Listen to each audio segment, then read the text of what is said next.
Hey guys, tonight we wake up inside a London winter that feels oddly heavier than usual. The kind of cold that doesn't rush or roar, but settles in slowly, confidently, like it has a long-term lease on the city.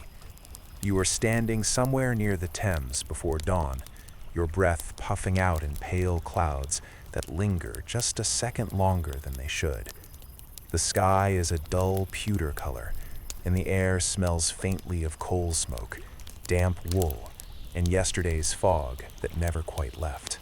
This is Victorian London, and winter has decided to stop being polite. You probably won't survive this, by the way. Not dramatically, not all at once, but in the slow, teeth-chattering way that makes you wonder why central heating wasn't invented a century earlier. So, before you get comfortable, take a moment to like the video and subscribe, but only if you genuinely enjoy what I do here. And while you're settling in, feel free to post your location and your local time down in the comments. It's always oddly comforting knowing where in the world people are listening from, especially when everyone is half asleep together. Now, dim the lights, maybe turn on a fan for that soft background hum, and let's ease into tonight's journey together. You pull your coat tighter, though it doesn't help much. Victorian coats look impressive, long and serious, and very respectable, but warmth is mostly theoretical. The cold slips in through the seams, creeps up your sleeves, and nibbles at your fingers, as if testing them for weaknesses. This winter, one of the harshest London has seen in decades, isn't just chilly, it's persistent. Day after day, the temperature stays low enough that puddles never quite melt, and frost clings to iron railings like lacework. A mainstream historical fact settles in here. During particularly brutal Victorian winters, temperatures in London frequently dropped well below freezing for extended periods, something the city's infrastructure was never designed to handle. Houses are built to shed rain, not trap heat. Streets are narrow, sunless, and damp. Fireplaces exist, yes, but coal is expensive, and even when you can afford it, the warmth rarely travels farther than a few feet from the hearth. You learn quickly which toes are negotiable. As you walk, the city feels quieter than usual. Not peaceful, just muted. The clatter of carriage wheels is softened by frost, and even the ever-present river smells different, sharper somehow. The Thames flows beside you, dark and sluggish, as if it too is thinking about slowing down for the season. You don't know it yet, but this river is going to become the main character later on. For now, it just looks tired. Your morning routine adapts to the cold in small, resigned ways. You blow on your hands, you stamp your feet. You briefly consider the wisdom of living in a century where hot showers do not exist. Somewhere nearby, a milkmaid curses softly as a thin layer of ice forms on the tops of bottles before she can finish her deliveries. That's not poetic exaggeration. During extreme cold snaps, milk really does begin to freeze in transit, which feels deeply unfair to everyone involved. Victorian Londoners are used to discomfort, but this winter presses harder than usual. Newspapers mutter about it. Clergymen work it into sermons. Shopkeepers complain that customers are fewer, slower, and grumpier. You notice that people walk with their shoulders hunched, not just against the cold, but against the idea that this might go on for weeks. There's a quirky little tidbit worth slipping in here, the kind of detail that makes history feel oddly human. Some Londoners swear that the cold is worsened by the disappearance of sparrows from the streets. Fewer birds, they claim, means colder air, as if sparrows are tiny feathered space heaters holding the city together. No one can quite explain the logic, but in winter, logic is flexible. As you pause near a bridge, snow begins to fall. Not thick, cheerful flakes, but thin, dry grains that sting your face.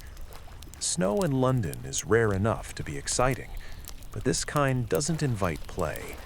It invites resignation. It gathers on hats and shoulders and refuses to melt, just to make a point. You brush some off and immediately regret taking your glove off for even a second.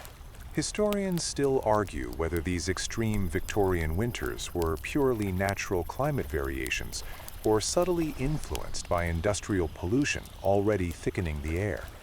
Coal smoke blankets the city, darkening snow and fog alike, and some scholars suggest it may have altered local weather patterns in small but meaningful ways. Others insist the cold would have come regardless, soot or no soot. Either way, you are standing in it, and it does not care who is right. You pass rows of houses where frost creeps along the inside of windows, forming delicate patterns that almost make the cold seem artistic. Inside, families are waking up slowly, reluctant to leave blankets and shared body heat. Children argue over who has to fetch more coal. Someone burns toast, not because they want it crispy, but because the fire needs feeding anyway. The smell mixes with smoke and damp wool, creating the unofficial perfume of winter. There's a darkly gentle humor to how people cope.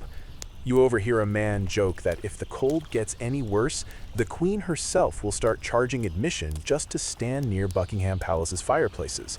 It earns a few weak laughs. That's joke one. Joke two comes when you spot someone wearing so many layers they resemble an upholstered chair. Joke three is more internal, as you briefly wonder whether hypothermia counts as a personality trait. As daylight creeps in, the city reveals itself in shades of gray and brown. Ice rims the edges of puddles like cracked glass. Horses snort steam into the air, their hooves slipping slightly as drivers coax them forward. Everyone moves carefully. Everyone moves anyway. Victorian London does not pause for weather. It simply endures it. You feel the weight of the season settling into your bones, a slow awareness that this is not a single bad day, but the opening chapter of something longer. This winter will test food supplies, patience, health, and the city's sense of humor. For now, though, it's just cold.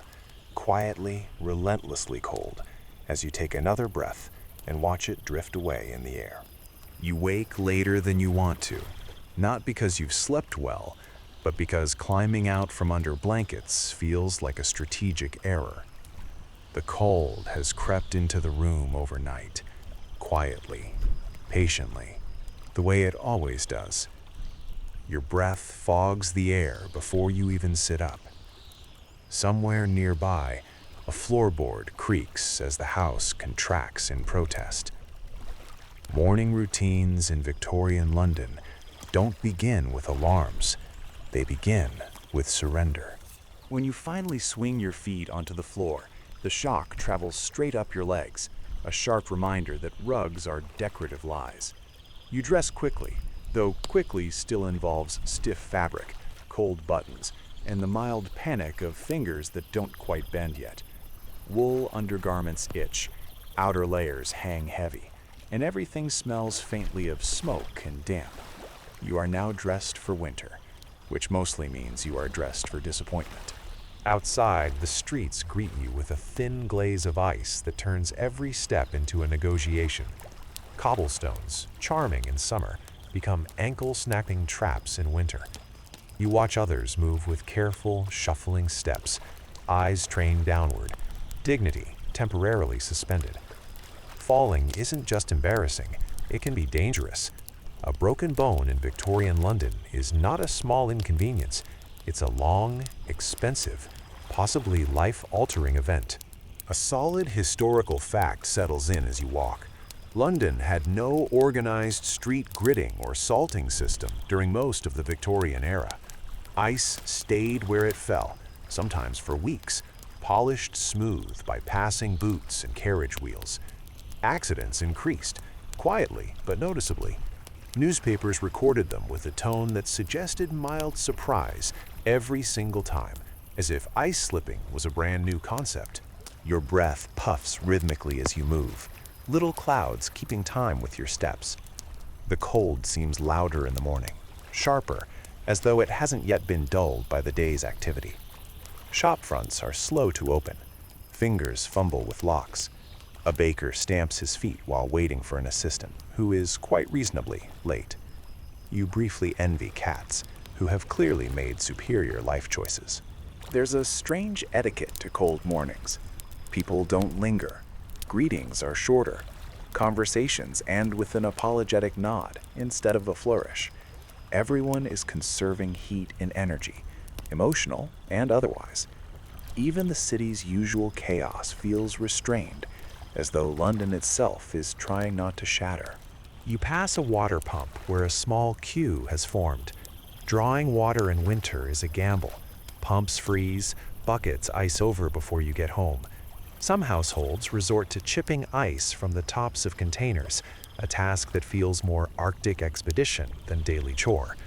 A quirky detail floats in here. Some Londoners swear that adding a copper coin to a water jug helps prevent freezing. It doesn't, but hope is an excellent insulator. Work still waits, of course. The Victorian concept of a snow day is simply called being late and still expected to show up. You see clerks, laborers, and errand boys all moving in the same direction, shoulders hunched, collars turned up, expressions uniformly resigned. Employers value punctuality almost as much as they value not freezing themselves, which is to say, a lot. Historians still argue whether harsh winters significantly reduced overall productivity in Victorian cities, or merely shifted it, forcing people to work slower, colder, and more miserably without actually stopping. Factory output records suggest things continued remarkably close to normal, a fact that says less about resilience and more about how little flexibility workers were afforded. The machines did not care about frostbite. As the morning wears on, the streets grow busier, but not warmer. Horses struggle for traction, hooves slipping with a hollow clop that makes you instinctively step aside. Drivers mutter encouragement and insults in equal measure. A fallen horse is a serious problem, one that blocks traffic and draws a small crowd, all of whom offer advice while keeping their hands firmly in their pockets. You notice how sound behaves differently in the cold. It carries farther, sharper. The crack of ice underfoot echoes. A distant shout feels closer than it should. Somewhere metal rings as a shopkeeper drops a shutter too quickly, the sound slicing through the air. It's oddly mesmerizing, like the city has been tuned slightly higher. There's humor here too, because there always is. You overhear someone complain that their mustache froze to their scarf, which earns a sympathetic groan from passers-by, who clearly believe this is possible. That's joke 1. Joke 2 arrives when a man slips, recovers, and bows to imaginary applause. Joke 3 is quieter, internal, as you briefly calculate whether moving to a colony with a warmer climate would have been worth the paperwork. By midday, the sun makes a half-hearted appearance, a pale disk behind clouds that offers light but no warmth. Ice refuses to melt. Shadows stay long and thin. You rub your hands together, then immediately regret removing your gloves again. It's a small cycle of bad decisions, repeated all day. You become aware of how the cold infiltrates routine itself. Writing is harder with stiff fingers. Standing still becomes unbearable after a few minutes. Meals are rushed because sitting near unheated windows is an act of bravery. Even tea cools faster than it should, forcing you to drink it quickly or not at all, which feels like a personal betrayal. As afternoon slides toward evening, fatigue settles in earlier than usual. Cold is exhausting. It drains energy quietly, leaving you heavy-limbed and slow. You catch yourself dreaming of warmth that doesn't exist yet, of rooms that hold heat, of mornings that don't bite back. For now, though, you keep moving, carefully, deliberately, through streets that demand your attention with every step. This is just the rhythm of the day now. Wake cold, move cold, work cold, return cold. The winter has only just begun to shape your life, pressing itself into every routine, every errand, every breath. And as you make your way onward, you feel the city adjusting around you, learning, slowly, reluctantly, how to live inside the freeze. By the time you make it back home, the cold has already beaten you there. It waits patiently inside, settled into corners and floorboards, lounging in the hallway like it pays rent. You shut the door behind you and pause, listening to the quiet creaks and sighs of the building as it reacts to the temperature outside. Victorian homes were never meant to be cozy retreats. They were meant to be dry. Warmth was always an optional upgrade. You remove your coat slowly, reluctantly, as if it might take some of your body heat with it. The air indoors feels only marginally better than the street, which is discouraging given how much you were hoping walls would help. Your breath still fogs faintly. You glance toward the fireplace, the undisputed star of the household, currently cold, dark, and judging you silently for not feeding it yet. A very solid historical reality settles in here. Most Victorian houses, especially for the working and lower middle classes, were poorly insulated, if insulated at all. Single-pane windows rattle in their frames. Gaps around doors invite drafts with enthusiasm. Thick curtains exist, but mostly to block light and offer privacy, not to keep heat inside. When people talk about staying warm indoors, they usually mean standing near the fire and not moving. You crouch to light the hearth, fingers stiff as you coax flame from kindling. Coal catches slowly, reluctantly, then finally glows with a dull orange promise. The warmth spreads outward in a small, uneven circle, like a spotlight that only shines on the obedient. You position a chair just close enough to feel it, without setting yourself on fire, a balance Victorians mastered through trial, error, and the occasional singed hem. Even then, the heat doesn't travel far. Your back remains cold. Your feet might as well be outside. You rotate occasionally, like a human rotisserie, trying to heat each side evenly. This is normal. This is winter. You briefly wonder how this ever felt acceptable. Then remember, you have no alternatives. Bedrooms are worse. Fires upstairs are a luxury many households skip, preferring to save fuel for communal spaces. You carry a warming pan to bed, essentially a metal pan filled with hot coals, slid between sheets to chase away the worst of the chill. It helps, briefly. Then the cold creeps back in, reclaiming its territory. Sleep becomes a negotiation between comfort and the fear of waking up frozen to your pillow. There's a quirky little habit worth mentioning here. Some Victorians believed that keeping a brick near the fire and then wrapping it in cloth to place at the foot of the bed helped maintain warmth overnight. It did, slightly. It also occasionally resulted in scorched blankets and the unmistakable smell of regret. Still, when the alternative is numb toes, you take your chances. The walls themselves feel alive with cold. You press a hand against one and pull it back quickly, as if touching ice. Wallpaper curls at the edges where damp meets frost, and condensation beads on the inside of windows. In some homes, frost actually forms indoors during extreme winters, delicate patterns blooming across glass, like uninvited artwork. Historians still argue whether Victorian architects truly underestimated England's cold, or simply prioritized cost and ventilation over comfort. Some suggest that the fear of damp and disease made builders favor drafty designs, believing fresh air, no matter how cold, was healthier than trapped warmth. Others argue it was a simple matter of economics. Insulation cost money. Cold was free. You adjust your routine accordingly. You spend more time in the kitchen, where cooking offers a temporary bonus of heat. Meals are stretched out, not because you're savoring them, but because leaving the fire feels like a mistake. Tea becomes less of a beverage and more of a survival tool, brewed frequently and consumed quickly before it cools. You learn to cradle the cup with both hands, absorbing what warmth you can. There's a strange psychology to cold homes. You move less, you speak less, thoughts slow down. Even arguments feel like too much effort. When guests arrive, everyone crowds near the hearth. polite personal space abandoned in favor of shared warmth.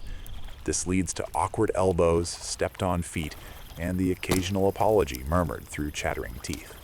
Humor survives, of course. Joke 1 arrives when someone declares that the fireplace is clearly warmer than their personality. Joke 2 follows when you realize the cat has claimed the best spot by the fire and will not be negotiating. Joke 3 is private, as you briefly consider whether sleeping in your coat counts as fashion or defeat. Night falls early, or at least it feels that way. Candles flicker, their flames trembling in drafts you can't quite locate. Shadows move strangely along walls, stretched and distorted by uneven light. You pull a shawl tighter around yourself and listen to the wind outside, probing the house for weaknesses. It always finds some. As you prepare for bed, the cold feels heavier, more personal. You layer blankets carefully, like armor. You wear night clothes designed less for elegance and more for survival. Somewhere in the building, pipes groan softly, reminding you that water, too, dislikes this weather.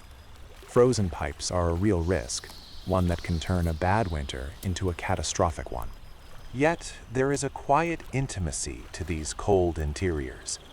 Families huddle together. Stories are told closer to the fire. Silence feels shared rather than empty. The house, for all its flaws, becomes a small refuge against something larger and harsher outside. It doesn't keep the cold away, but it slows it down, just enough. You lie there, listening to the fire crackle and fade, feeling warmth ebb and cold return in slow waves. This is what home feels like in a frozen Victorian winter. Not comfort, exactly, but persistence. You close your eyes, conserving heat, conserving energy, knowing that tomorrow you'll do it all again, lighting fires, chasing warmth, and hoping the walls hold just a little longer. You begin each morning by negotiating with your wardrobe, which feels less like choosing clothes and more like assembling survival equipment. Victorian winter fashion looks elegant in paintings, all long lines and dramatic silhouettes, but living inside it is another matter entirely. You pull on layers slowly, deliberately, as if each one is a small promise that today might hurt slightly less.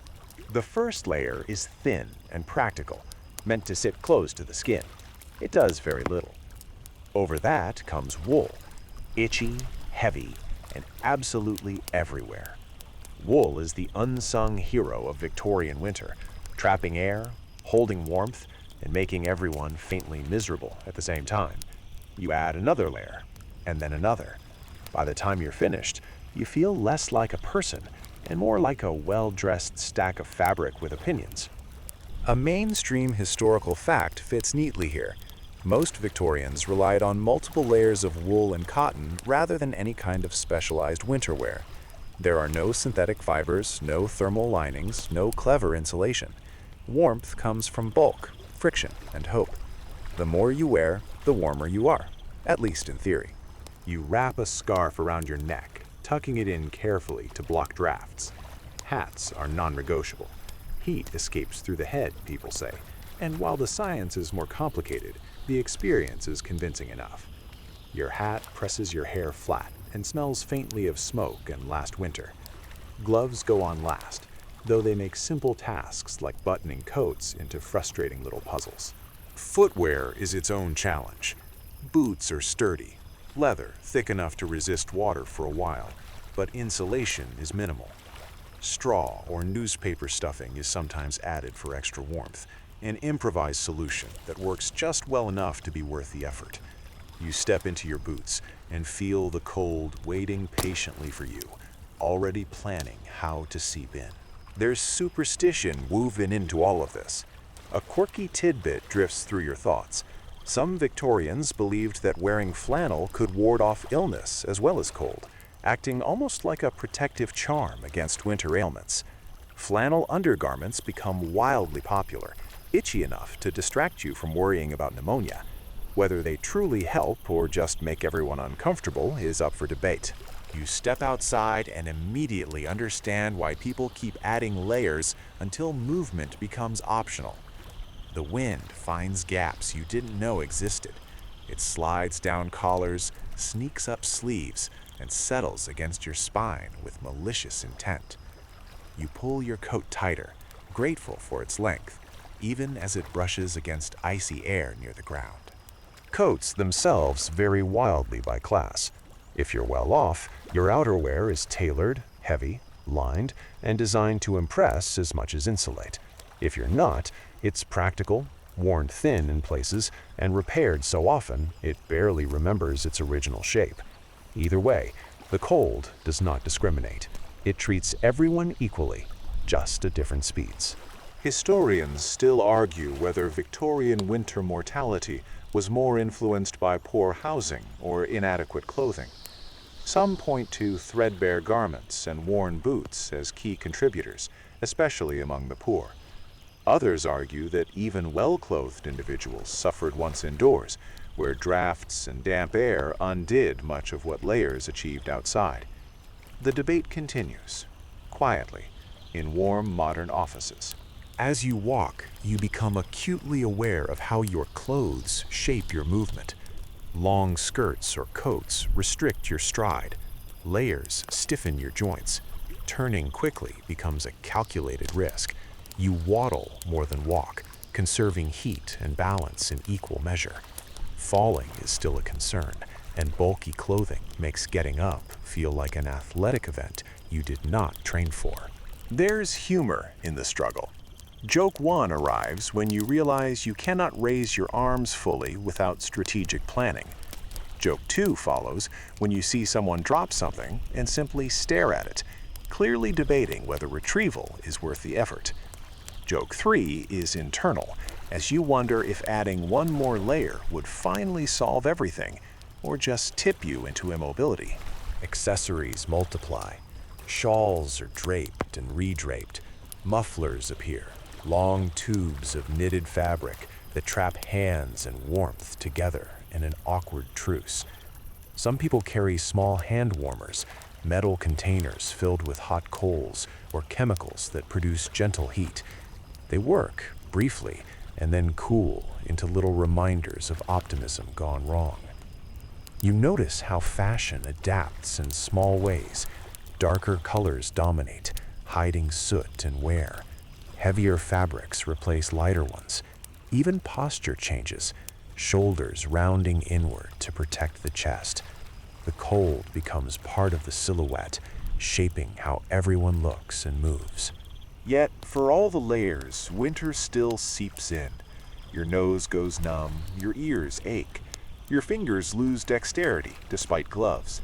Writing becomes clumsy. Handling coins feels like a test of patience. You tuck your hands under your arms when you think no one is looking, a universal gesture of surrender to temperature. By midday, your clothes feel heavier, damp with condensation and melted frost. Wool absorbs moisture easily, and while it retains warmth better than cotton when wet, it also takes forever to dry. You carry the weight of the day with you, literally, each step a reminder that winter is not just cold, it's exhausting. As evening approaches, you add layers again. A shawl indoors, extra socks, perhaps a second waistcoat if you have one. Clothing becomes the primary defense against a world that seems determined to chill you through. You sit closer to fires. You move less. You listen to the fabric rustle softly as you shift, a constant, comforting sound. When you finally prepare for bed, the ritual repeats in reverse, though reluctantly. You peel off layers one by one, each removal accompanied by a fresh rush of cold air. Night clothes are thick, almost comically so, designed to trap warmth rather than flatter. You climb under blankets and pull them tight, cocooning yourself against the night. This is how you endure the winter, one layer at a time. Clothing becomes architecture, insulation, and armor all at once. It doesn't make you warm, not truly, but it keeps you functional. And in a Victorian winter like this, Functionality is survival enough. You notice it first as a hesitation. The Thames, usually restless and brown and forever in motion, seems slower than it should be. From the embankment, you watch the surface thicken, the current losing its confidence. Bits of slush gather near the edges, pale and fragile, bumping gently against one another. The cold has been working on the Thames for days now, quietly and persistently, lowering its temperature bit by bit. Nights grow sharper. Mornings arrive rimmed with frost.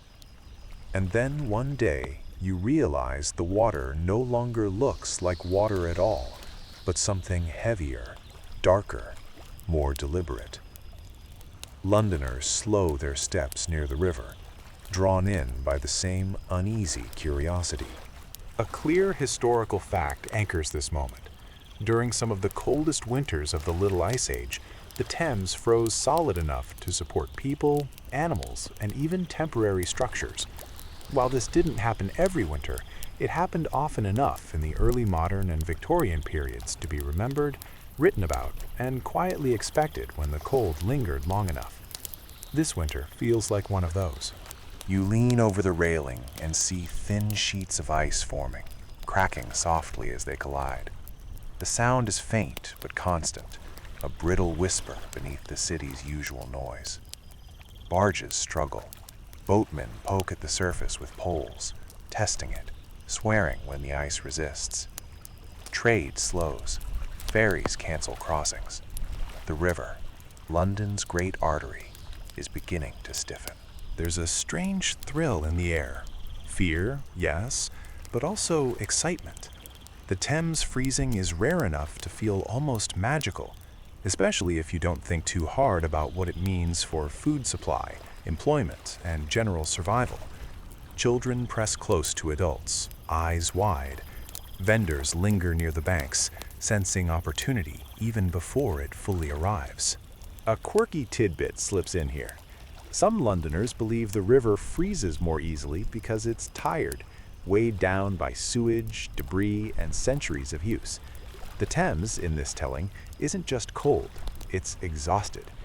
It's not scientific, but standing there, watching the surface dull and stiffen, the idea feels oddly respectful. As the days pass, the ice thickens. What begins as fragile sheets near the edges creeps inward. The current slows further, clogged by frozen plates that grind together with a low, unpleasant sound. You hear it at night sometimes, a distant groan beneath the wind. The river is working against itself now, motion fighting solidification. Historians still argue whether the freezing of the Thames during these winters was primarily due to colder temperatures or to the old London Bridge, whose many piers slowed the river's flow enough to encourage ice formation. Some argue the bridge acted like a dam, trapping ice and allowing it to thicken.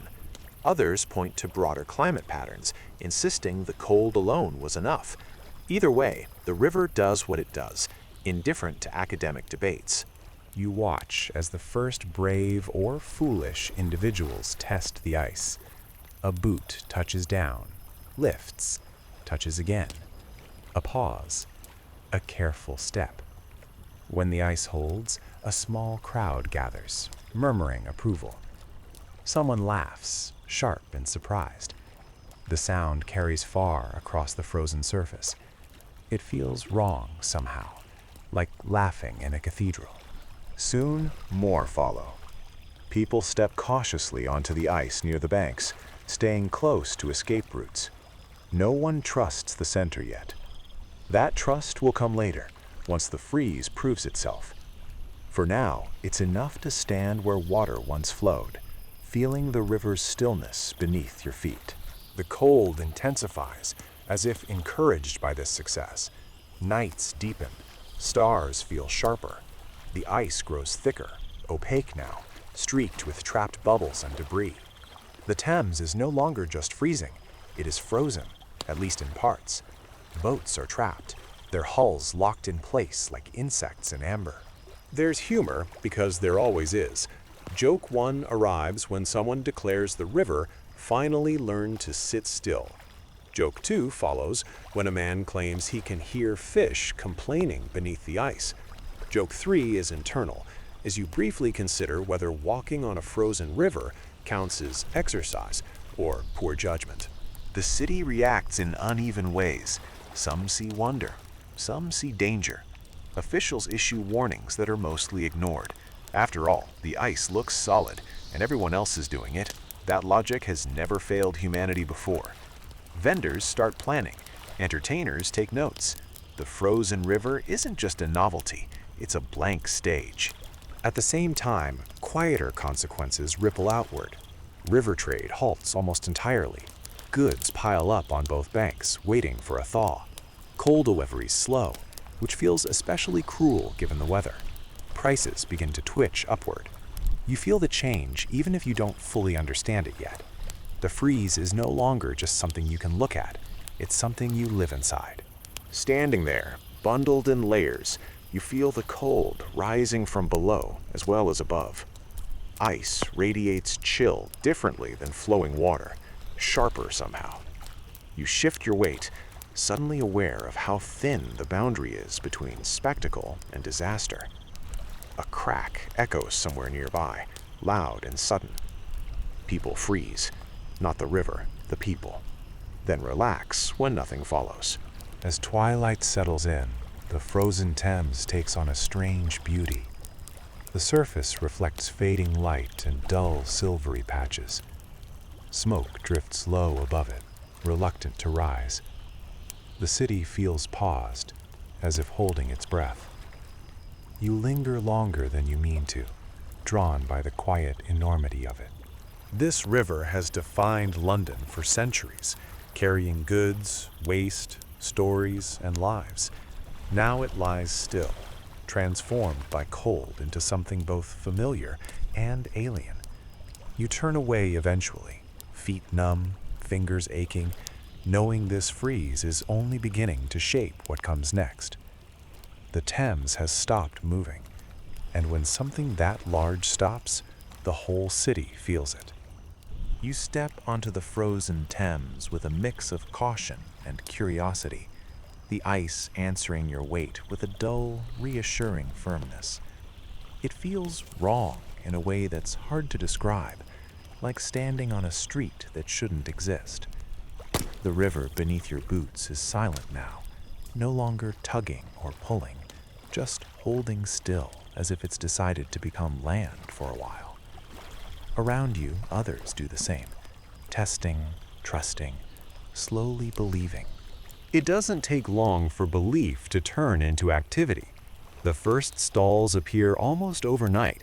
Simple wooden tables dragged onto the ice, legs propped carefully to distribute weight. Someone sells hot pies, steam rising in hopeful curls. Another offers mugs of something warm and suspiciously thin. The smell of food drifts across the frozen surface, mixing with coal smoke and cold air.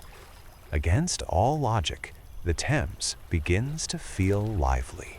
This is a well-established historical fact. During periods when the Thames froze solid, Londoners held frost fairs directly on the ice, complete with food vendors, games, pamphlet sellers, musicians, and even printing presses. These weren't organized by any central authority. They simply happened. You walk farther out now, confidence growing with each step. The ice beneath you is scarred with footprints, sled marks, and the occasional patch of straw thrown down for grip. Children run past, shrieking with laughter, boots slipping, arms windmilling. Adults follow more carefully, pretending not to envy the children's fearlessness. A man offers you a printed souvenir, a small pamphlet commemorating the Frost Fair, complete with today's date and a cheerful illustration of Londoners frolicking where boats usually float. The ink smudges easily in the damp cold, but that only adds to its charm. You tuck it away, fingers numb but pleased. It feels important to mark this moment, as if the river itself might forget later. There's a quirky detail that makes its way into your awareness. At some frost fairs, people reportedly roasted oxen on the ice, or set up entire taverns, complete with signs and benches.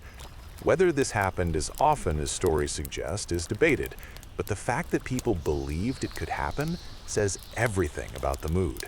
When the world freezes, exaggeration warms it back up.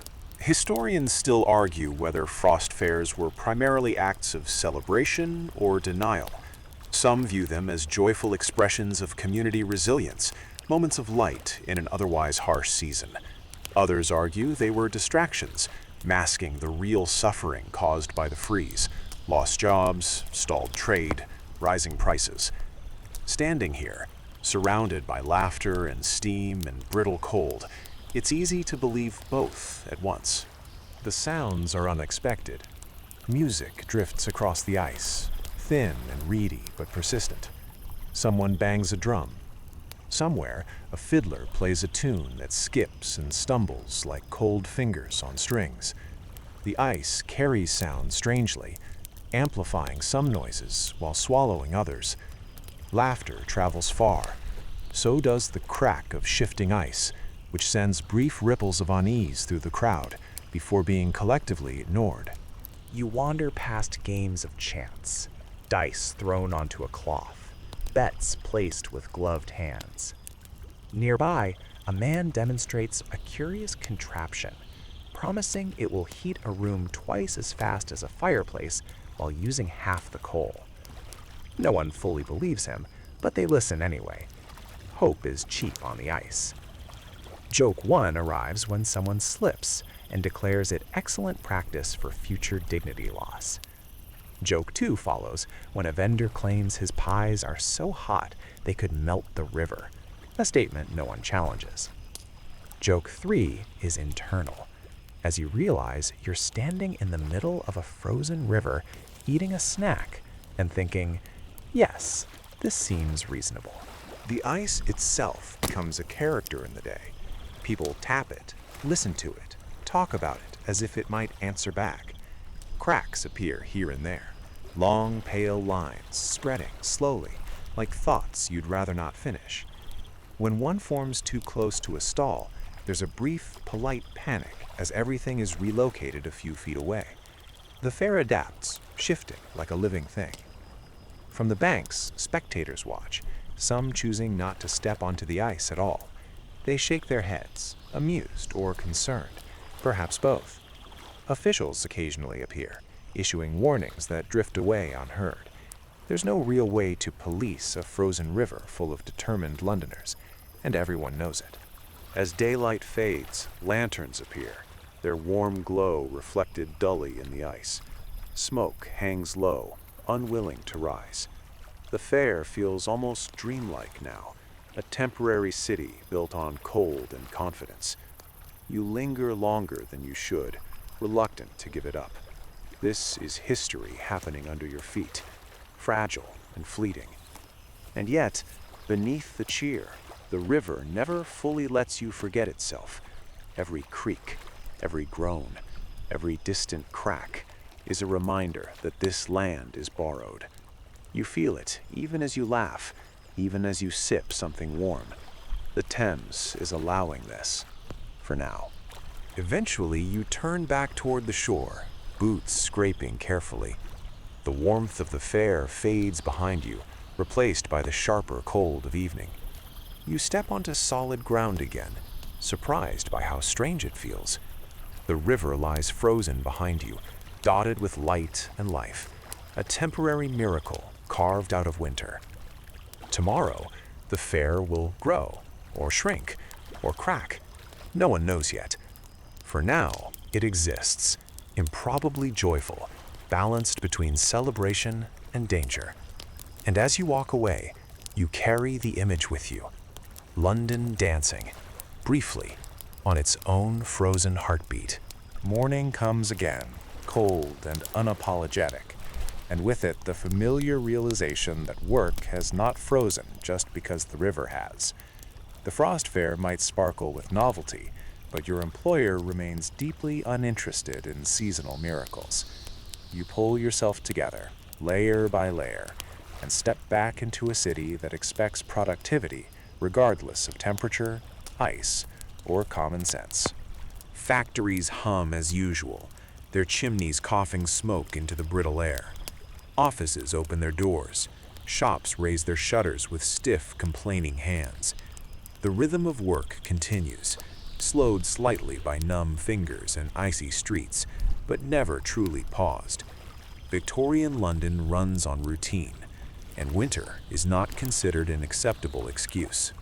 This is a key historical reality.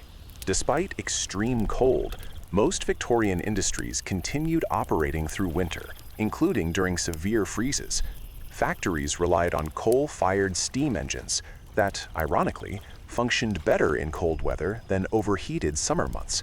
Workers, on the other hand, did not share this advantage. They showed up anyway. You make your way to your place of work, navigating streets that have become more treacherous by the day. Ice has been compacted into slick, polished paths by thousands of boots and wheels. You move carefully, shoulders tense, attention split between forward motion and not falling. Arriving upright feels like a small victory. Inside, the temperature improves only slightly.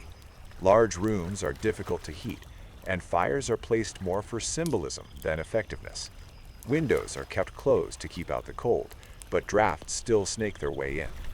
Your breath fogs faintly as you settle into your tasks, fingers stiff but obedient. Work feels heavier in winter. Muscles ache sooner. Concentration slips more easily. You notice how often people pause to rub their hands together or stamp their feet. Tiny rebellions against the cold that accomplish very little.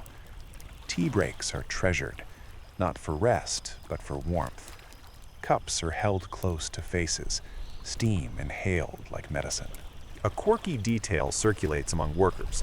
Some swear that eating extra fat helps ward off the cold, leading to an increase in greasy meals and questionable dietary advice.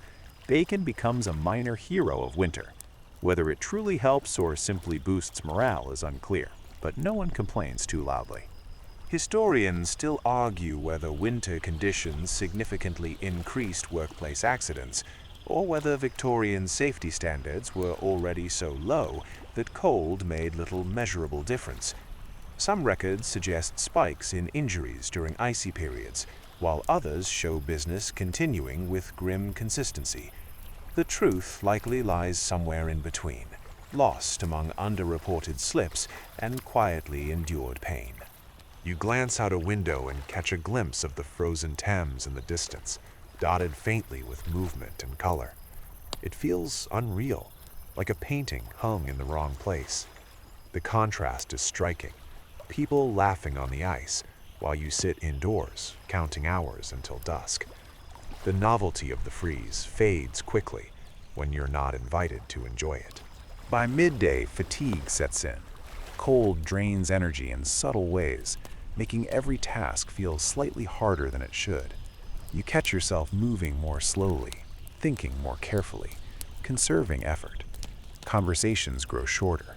Jokes land softer. Everyone is saving something for later, though no one is quite sure what. Joke 1 arrives when someone mutters that their ink has frozen mid-sentence. Joke 2 follows when a colleague suggests moving closer to the machinery for the ambiance.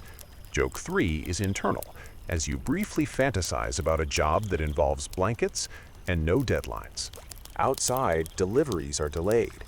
Goods meant to arrive by river sit stranded. Carts struggle through icy streets, wheels slipping, horses straining. Inside workplaces, shortages begin to ripple through routines. Materials run low. Schedules slip. Tempers fray just a bit. As the afternoon drags on, light fades early, leaving rooms dim and shadowed. Lamps are lit sooner than usual, their glow weak against the encroaching dark. You feel the day pressing down, not dramatically, just steadily. Winter does that. It wears you down in small, cumulative ways. When the workday finally ends, there's no rush to linger. People bundle up quickly, eager to leave while there's still some light left. The streets outside are already slick again, the cold reclaiming any small gains made by daylight. You step carefully, tired but relieved. Walking home, you pass others doing the same, faces drawn, movements deliberate. The frost fair lights flicker faintly in the distance, a reminder that somewhere nearby, the river is pretending to be a playground. For you, though, the day has been about endurance, not spectacle. This is the quiet truth of the frozen winter. For most people, life does not become a festival. It becomes harder, slower, and colder. Work grinds on, because it must. And as you make your way home, breath fogging the air once more, you feel the weight of routine settle back onto your shoulders, as persistent and unyielding as the cold itself. Evening settles over London with a particular heaviness now, the kind that arrives early and lingers too long. The cold sharpens as the sun disappears, and you feel it immediately, slipping through seams in clothing and settling into joints like it's planning to stay the night. You quicken your pace, not out of urgency, but instinct. Dark and cold together always feel more serious than either alone. Gas lamps flicker to life along the streets, their glow muted by frost that coats the glass like cloudy breath. This is one of those mainstream facts that feels obvious once you notice it.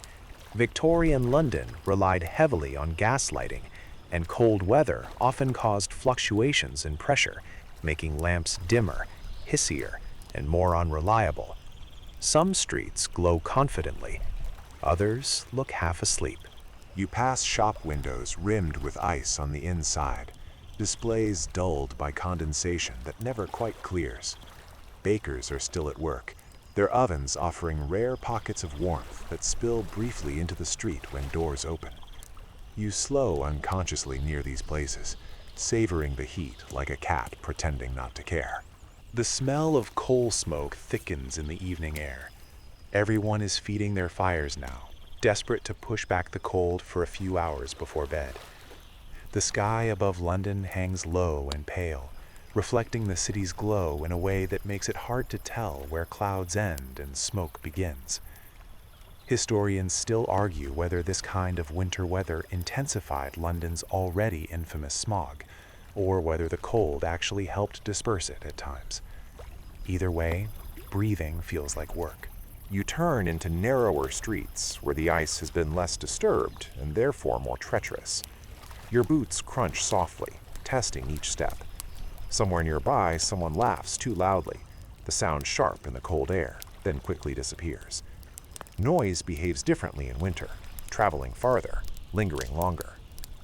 Home comes into view at last, not as a place of comfort exactly, but of pause. You step inside, stamping your feet automatically, shaking off cold like a habit. The room greets you with dim light and the promise of warmth that hasn't quite been delivered yet.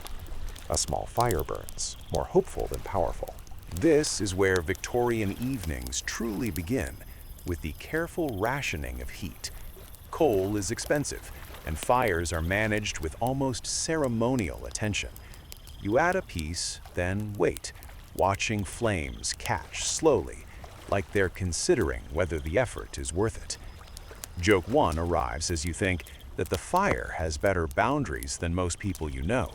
It gives warmth, but only on its own terms. Supper is simple and hot, chosen less for flavor than function. Stews, breads, boiled things. Food that stays warm as long as possible. There's a quiet satisfaction in holding a bowl close, letting heat rise into your face. You eat slowly, partly to enjoy it, partly because moving too much feels unnecessary. Around you, the sounds of other households filter through walls and floors, muffled voices, the clink of dishes, the occasional cough. Winter illnesses are common now. This is a historical certainty. Cold weather, crowded living conditions, and limited medical understanding made winter a prime season for sickness. Colds, fevers, and worse move easily through neighborhoods. A strange fringe tidbit circulates about people hanging onions or camphor bags around their necks to ward off illness, convinced that strong smells could block disease. Whether this helped at all is doubtful, but it certainly made winter gatherings more memorable. You imagine an entire room quietly smelling like a vegetable drawer. As the evening deepens, activities slow. There's reading, if you're lucky enough to have light and energy. There's quiet conversation. There's simply sitting, letting the day drain away. The frozen Thames feels distant now, its carnival energy replaced by the ordinary work of staying warm until sleep. You notice how still the city becomes at night during this freeze. Fewer carts, fewer footsteps. The cold persuades people indoors, into smaller worlds bounded by walls and firelight. Outside, the streets belong to lamplighters, late workers, and the occasional brave soul moving quickly with their head down. Joke 2 sneaks in as you realize that Victorian London has essentially invented the concept of hibernation, but with more coughing. You stretch, feeling muscles protest, then settle again. The chair creaks softly, a familiar sound that feels oddly comforting. As bedtime approaches, preparations are deliberate. Windows are checked. Curtains are drawn tight to keep out drafts. Extra blankets are layered, sometimes to the point where turning over feels like a minor athletic event. Beds are not just for sleep now, they're survival tools. A mainstream fact slips in here quietly. Many Victorians used bed warmers, metal pans filled with hot coals, and slid between sheets to chase away the cold. They were effective and occasionally disastrous if forgotten. You double-check that yours has been removed, preferring cold feet to accidental fire. Historians still argue whether winter sleep patterns shifted significantly during extreme freezes, with some suggesting longer rest and others pointing out that work schedules left little room for extra sleep. You personally feel ready to conduct your own study on the matter by closing your eyes immediately. As you lie down, the house settles around you. Fires crackle faintly. Pipes groan and protest at the cold. Somewhere outside, ice shifts, maybe on the river, maybe just in a gutter. The city breathes slowly, conserving energy. Joke 3 arrives as a final thought. You briefly consider whether staying completely still might cause you to freeze solid, like one of those decorative statues at the Frost Fair. You decide this is unlikely, but keep a toe wiggling just in case. Sleep comes gradually, thoughts slow. The sharp edges of the day soften. The cold remains, but it fades into the background, no longer an enemy, just a presence. And as you drift off, wrapped in layers of fabric and routine, Victorian London continues its quiet winter rhythm outside, patient, frozen, and waiting for morning. Morning arrives quietly, but illness does not. It slips in softly, the way cold air does through a poorly sealed window, and by the time you notice it, it's already settled. You wake with a scratch in your throat that wasn't there yesterday, a heaviness behind the eyes, a sense that your body is negotiating terms with something unseen. You sit up slowly, testing yourself. Limbs move, head clears. Mostly. Good enough. In Victorian London, good enough is the standard. Winter is prime time for sickness, and everyone knows it. This is one of those solid, mainstream historical facts. Respiratory illnesses surge during cold months, worsened by cramped housing, poor nutrition, and constant smoke in the air. The freeze has simply turned the volume up. As you dress, you hear it everywhere. Coughs echoing through walls, sneezes from neighboring rooms, the unmistakable throat clear of someone trying to pretend they're fine. You tell yourself the cold is just the weather. The weather tells you otherwise. Outside, the streets feel quieter again, not with sleepiness this time, but with absence. Some people simply aren't out today. They're home, or in bed, or somewhere between, wrapped in blankets and optimism. Workplaces thin slightly, chairs left empty without comment. Illness is expected. It's inconvenient, but it's not surprising. You move carefully, conserving energy. Cold already asks a lot of the body, and illness doubles the bill. Your breath fogs more heavily now, each exhale feeling a little deeper than necessary. You notice how the air itself seems sharper, how every inhale feels like effort. Victorian medicine, such as it is, offers limited comfort. Doctors exist, of course, but germ theory is still emerging, not yet universally accepted. Treatments vary wildly. Some are helpful, others are enthusiastic guesses. Historians still argue whether the biggest danger came from the diseases themselves or from the treatments meant to cure them. It's an uncomfortable debate, but a fair one. You pass an apothecary window and glimpse bottles lined up like soldiers, labels promising relief from chills, coughs, and general misery. Many contain alcohol, some contain opiates, a few contain things best not thought about too closely. A quirky tidbit whispers through the city. Some people swear by mustard plasters slapped onto the chest to draw out illness. Effective or not, they certainly keep you awake. Joke 1 drifts through your mind as you imagine the collective scent of winter London: coal smoke, damp wool, and experimental medicine. It's not winning any awards. At work, or whatever passes for it today, you notice people moving slower, speaking less. Someone has tied a scarf around their head indoors, claiming it keeps thoughts from escaping. No one challenges this logic. Another colleague insists that cold air causes illness directly, while someone else blames bad humors. You nod at both. It's not the day for debates. Your own focus wavers. A simple task takes longer than it should. You reread instructions, blink hard, continue. There's a strange solidarity in shared sickness. Everyone feels a little worse, so no one stands out too much. Productivity dips quietly. Midday brings a wave of coughing that ripples through the room like a poorly coordinated chorus. Someone makes a joke about it sounding festive. Joke 2 arrives as you think that Victorian caroling would be much improved if everyone just stayed home and drank soup instead. Food helps a little, hot liquids especially. Tea is held with reverence now, less a beverage and more a coping strategy. You sip slowly, letting warmth spread. For a moment, things feel manageable again. Outside, the cold maintains its grip. Snow crunches underfoot where it's fallen. Ice clings stubbornly to shaded corners. The frozen Thames looms in the background of everything, a reminder that this winter is not normal, not mild, not polite. By afternoon, fatigue sets in hard. Illness drains energy in a way that feels unfair, like being tired before you've earned it. You feel the pull toward rest, toward stillness. But the day isn't finished yet, and so you keep going, because that's what's done. On your way home, you pass someone wrapped head to toe in layers, face red and eyes glassy. They pause to cough, then straighten, determined to continue. There's no drama in it, just persistence. Winter rewards stubbornness more than bravery.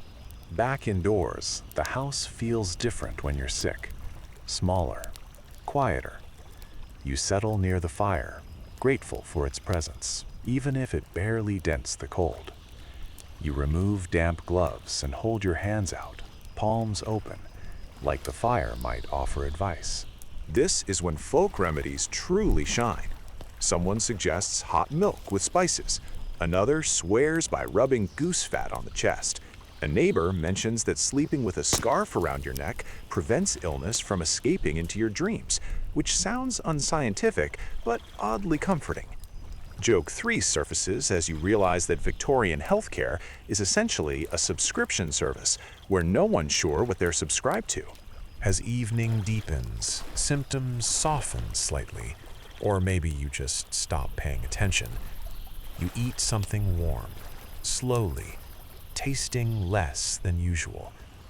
The world narrows to manageable dimensions: chair, fire, cup, breath. Outside concerns fade. Historians still argue whether extreme winters like this one significantly altered long-term public health policy, or whether they were absorbed into the broader pattern of hardship without lasting reform. What's certain is that for individuals, the experience is immediate and personal. Cold makes illness feel heavier. Illness makes cold feel sharper. You prepare for bed earlier than usual. Sleep becomes a strategy, not a luxury. Extra blankets are added, windows checked. The routine feels soothing, familiar, grounding. You lower yourself carefully, body grateful for stillness.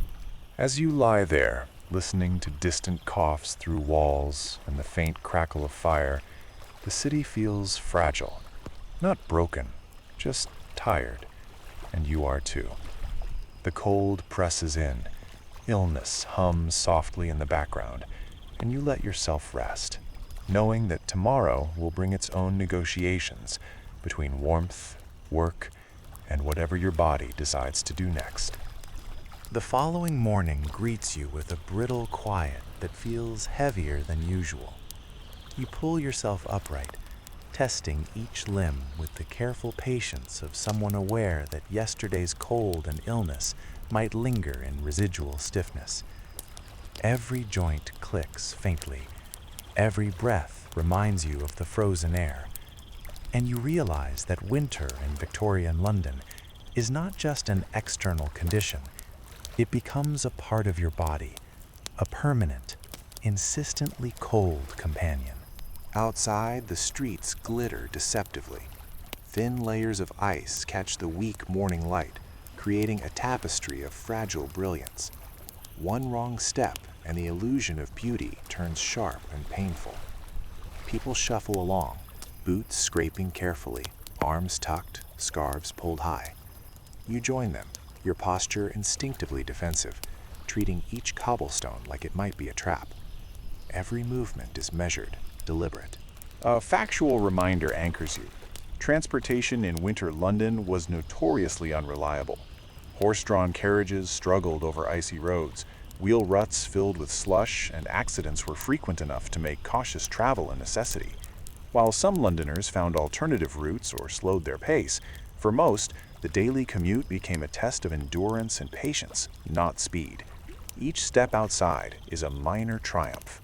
You pass the frozen Thames again, a low gray expanse streaked with white cracks. Frost dances across its surface, and people are already taking advantage of its temporary firmness. Children skate in awkward arcs, their laughter sharp in the cold air.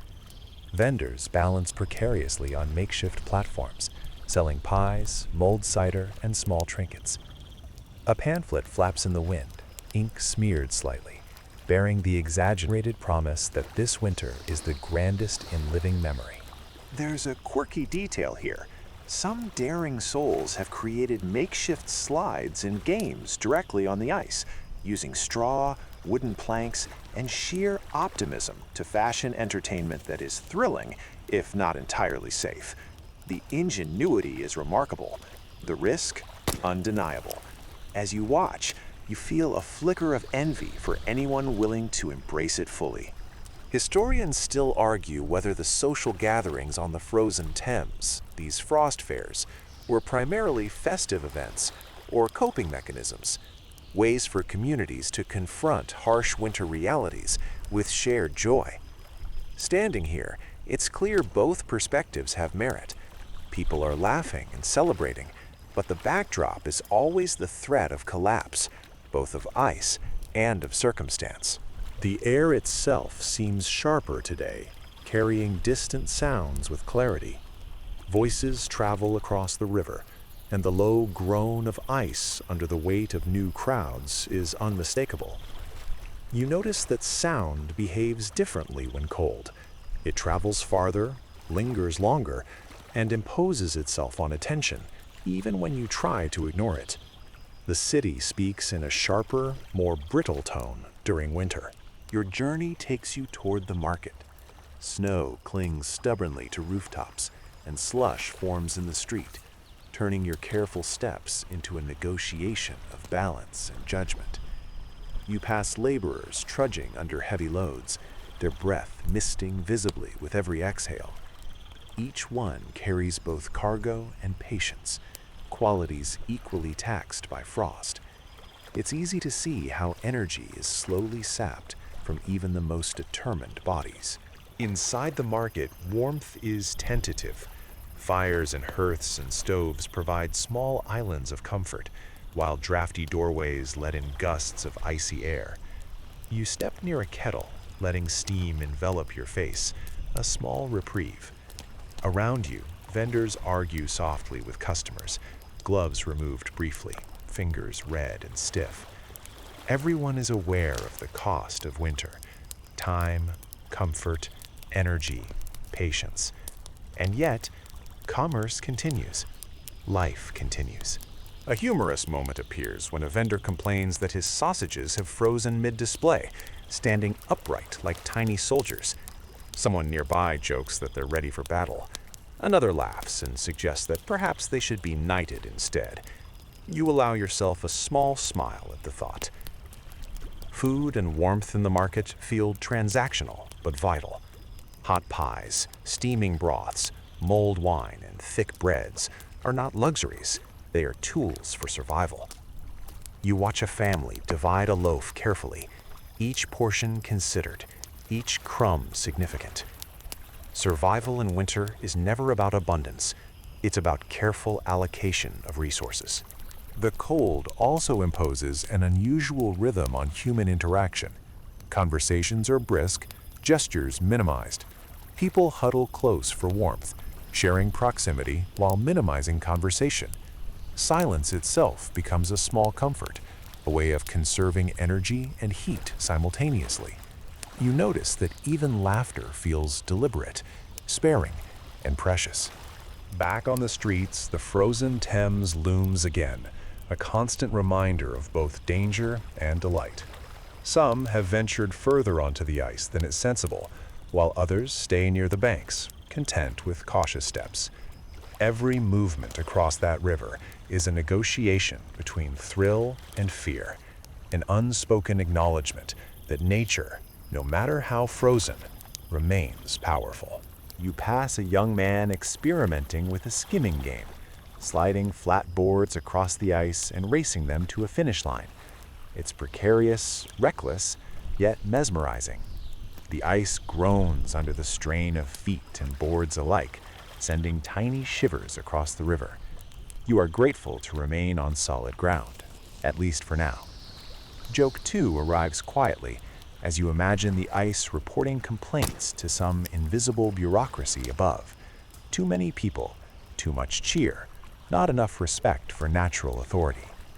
Joke 3 surfaces internally when you briefly picture the city collectively holding its breath, waiting for the ice to decide whether to support or betray them. By mid-afternoon, shadows lengthen rapidly. The sun hangs low, pale and weak, its warmth minimal, its light sharp against frozen surfaces. You notice how quickly daylight fades in these extreme months, a reminder that winter is both persistent and cunning. Each hour is precious, both for productivity and for survival. As evening approaches, you make your way home, careful steps crunching on frost and slush. The streets grow quieter as people retreat indoors. Fires burn behind windows, casting flickering orange reflections onto icy pavements. You feel the city contracting, closing itself around warmth and routine, preparing for another night dominated by cold, wind, and darkness. Indoors, the familiar rituals resume. Clothing is removed carefully, layers rearranged, fires tended. Meals are prepared with patience, eaten slowly. You sit close to the hearth, allowing the modest warmth to seep into your bones. Every exhale fogs in the room, a quiet reminder that the cold exists even when temporarily held at bay. Sleep comes gradually. Even with the day's exertions, your body resists complete surrender, alert to the environment, attuned to the faint groans of pipes and distant sounds of the frozen Thames. Yet exhaustion is unavoidable. You settle finally under blankets, layers forming a cocoon that shields against more than just temperature. Outside, London continues its winter rhythm, harsh, unrelenting, yet strangely alive. The next morning greets you with a dull gray sky, low and heavy, pressing down on the rooftops and streets like it wants to be noticed. You stir under your blankets, realizing immediately that the cold has seeped in overnight, settling deeper than you expected. Every joint aches slightly. Every movement feels deliberate, as if your body itself has become part of the winter landscape. This is not just weather, it's an atmosphere that infiltrates your rhythm. You dress slowly, layer by layer, testing each piece as you pull it on. Wool scratches, scarves twist, gloves resist. Each article is both a barrier and a burden, and you walk carefully to avoid tugging too hard on stiffened limbs. Victorian winters demanded this constant negotiation with clothing.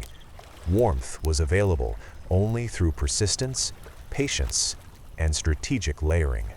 Outside, the city feels quieter than usual, almost hesitant. People move deliberately along icy streets, boots scraping against frost-hardened slush. Horse-drawn carts squeak and strain, wheels slipping into ruts, drivers grumbling as they navigate the frozen thoroughfares. The cold imposes discipline, slowing movement, dictating pace, and transforming routine tasks into minor feats of endurance. A mainstream historical fact anchors this moment. Winter in London was notorious for disrupting transportation, from carriage traffic to pedestrian movement, with ice and snow making even the shortest journey a careful challenge. You pass the frozen Thames again, and it seems different today, heavier somehow, like it has grown older overnight. Ice sheets ripple slightly as groups of children experiment with skates and sleds, while adults maneuver cautiously nearby. Vendors' stalls teeter on the uneven surface, steam from hot drinks curling into the frigid air, and the river hums a quiet warning beneath it all. There's a quirky Victorian custom that comes to mind. Some people built temporary shelters on the ice itself, small huts or shacks to sell goods or provide respite from the wind. They were often as precarious as they were ingenious, and sometimes collapsed under their own weight. Standing near these structures, you can see how determination and risk mingle freely during these extreme winters. Historians still argue whether frost fairs represented pure enjoyment or a coping mechanism for the harsh realities of winter life. Many accounts suggest that, while fun and festive, the fairs also masked significant hardship, stalled trade, fuel shortages, and illness. The juxtaposition of laughter on the ice and suffering elsewhere is unmistakable. You sense it even as you navigate the edges, careful to keep your boots on firm ground. You notice sounds differently in this cold morning. Voices carry unusually far, echoing off frozen surfaces. Footsteps crunch and crackle like brittle leaves. Even distant carriage wheels seem sharper, more insistent. The frozen city is an instrument to tune, and every motion adds to its music, uneasy yet compelling. As you continue your walk, you feel the slow, creeping fatigue that winter imposes. Energy is constantly drained by the body's struggle to maintain warmth. Every motion costs more. Breathing is slightly heavier, slightly more deliberate, a reminder that survival itself is labor. People shuffle past you, gloved hands clutched near chests, scarves pulled high. Everyone is moving, but everyone is measured, aware of limits. In shops, warmth is uneven. Hearths are lit where possible, but the smoke and soot mingle with frost creeping through poorly sealed windows. You pause near one, letting a soft wave of heat wash over your hands before pressing onward. Hot drinks are treasured now, more necessity than indulgence. Tea, cocoa, mulled wine, they are small interventions against the cold, practical and comforting. A quirky detail surfaces. Some households deliberately keep animals indoors for warmth. Dogs curled near stoves, cats in laps, even chickens confined temporarily to heated rooms. Heat, once scarce, becomes a commodity shared wherever possible. The humor of a goose nestled among blankets does not escape you. You arrive at your place of work, greeted by the familiar cold draft and the muffled murmurs of colleagues. Productivity is subdued. People move slowly, speak softly. Fingers are stiff, minds distracted by shivers and lingering fatigue. The machinery hums, indifferent to human discomfort, a reminder that industrial London tolerates neither delay nor weakness. Joke 1 arrives internally as you note that everyone seems to be auditioning for a role as a Victorian statue, still, upright, stoic, with only eyes betraying life beneath layers of clothing and effort. Joke 2 follows when a colleague mutters that the inanimate coal pile seems warmer than the room itself. You suppress a laugh, knowing the observation is unfairly accurate. Joke 3 lingers quietly. The idea that this cold, this day, this city could be considered normal by anyone's standards. By midday, fatigue has seeped fully into bones and muscle. Energy dips, conversations become sparse, and small mishaps, spilled ink, dropped tools, clumsy footing occur frequently. You sip tea deliberately, feeling the liquid's warmth radiate slowly, holding off cold as best it can. Work continues because it must, not because anyone is particularly motivated.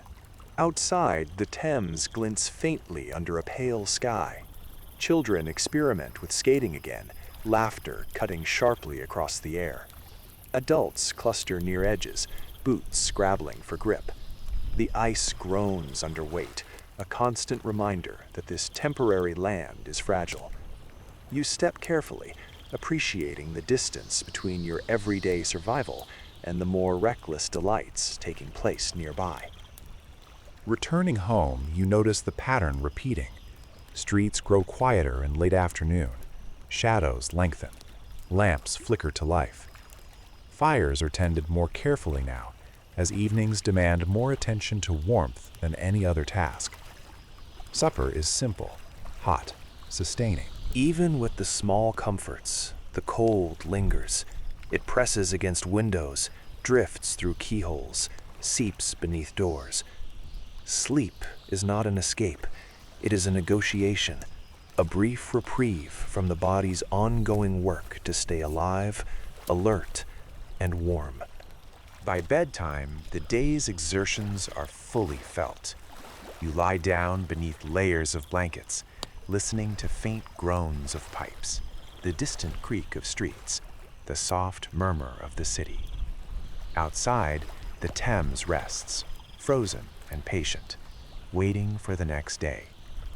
Inside, you drift slowly toward sleep, aware of the delicate balance between cold and warmth, fatigue and rest, danger and comfort. Another day has passed, and you have endured. You wake to another morning that feels sharper than usual, as though the cold has settled in overnight to remind you of its presence. Even before you move, you sense it pressing through the thin walls, pooling near windows, and curling around door frames. Your body responds instinctively, stretching slowly under blankets, testing the temperature, negotiating the day's first breaths. Every joint aches slightly. Every motion feels deliberate, a negotiation with winter itself. Clothing becomes a ritual again. You layer with care, each piece of wool, flannel, and cotton, providing both protection and constraint. Scarves twist awkwardly, gloves resist, boots pinch in new places after yesterday's walk. Yet you persist, adjusting, tugging, layering, preparing to meet the cold head-on. Victorian minters demanded patience, discipline, and a certain stubborn tolerance for discomfort. No modern convenience softens this process. Heat is a reward, not a guarantee. Outside, the streets glisten faintly under a sky the color of dull pewter.